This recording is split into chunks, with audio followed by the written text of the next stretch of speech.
असतील तर हा मोठा मोठा प्रश्न आहे. हा सोडवायचा कसा? पण नशा ही अशी नाही नशा पाण्यासारखी पाण्यासारखं. मी असं स्वतःलाच भाग्यवान समजतोय की हे देवासारखं हे काम आहे की आम्ही फक्त देवाकडे पाहत होतो की देव कुठेतरी बरं करेल, इकडे नमस्कार तिकडे नमस्कार, ह्याला चांगली बुद्धी दे. काही उपयोग झाला नाही. शेवटी त्याने आपलं ते पिणं चालूच ठेवलं. शेवटी ओंकार सरांनी मला सांगितलं की अमुक ठिकाणी असं केंद्र आहे, तुम्ही थोडंसं तुमच्या काळजावर दगड ठेवा. कोणाला आवडेल, कोणत्या बालकांना आवडेल की माझा मुलगा कुठेतरी 5-6 महिने घराच्या बाहेर जायला पाहिजे आणि तो पण ह्या अशा कारणासाठी जायला पाहिजे, कोणत्याही पालकांना आवडणार नाही.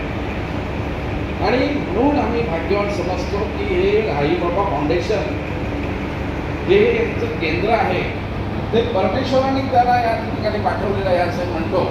जेव्हा सगळे प्रयत्न आमचे फसले, सगळे प्रयत्न करून आम्ही जेव्हा दमलो, त्यावेळेला यांनी आम्हाला आधार दिला की हा एकच आधार आहे की इथे जाऊन जर आमचा मुलगा सुधारत असेल तर तुमच्यापेक्षा दुसरा देव नाही असं आम्ही म्हणतो.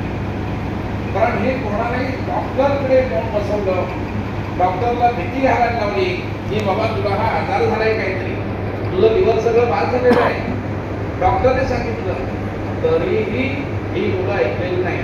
त्यामुळे यांना या ठिकाणी ठेवायला लागलं आम्हाला. आमची थोडीशी चुकीच आहे. ज्यावेळेला आई वडील दोघेही कामाला जातात त्यावेळेला सगळं घर त्या मुलाकडे सोपवलेलं असतं. आपण दिवसभरात कोणते मित्र येतात, काय करतात ती घरात मुलं, आपण खर्चाला पैसे देतच असतो कारण आपल्याकडे पैसे असतात. हे बाबा पण तुला घरात व्यवस्थित, पण त्या ह्याचा फायदा त्या मुलांनी चांगला करून घेतला नाही आणि व्यसनाधीन मुलं होतात. ती आईबाबांचं लक्ष घरात नसल्यामुळे होतात. ती आमची मोठी चूक झालेली आहे. अशी चूक करावी लागते कारण आपण बघतोय महागाई आणि याच्यामुळे आपली जी धडपड होते त्यामुळे सर्व्हिस करणं हे गरजेचंच आहे. पण तरीही आपण थोडंसं लक्ष मुलांना दिलं पाहिजे असं मी म्हणतोय. आणि आमचं ते त्याच्यातून गेलं थोडंसं, म्हणजे वेळ निघून गेली आणि म्हणून ते शक्य झालं नाही.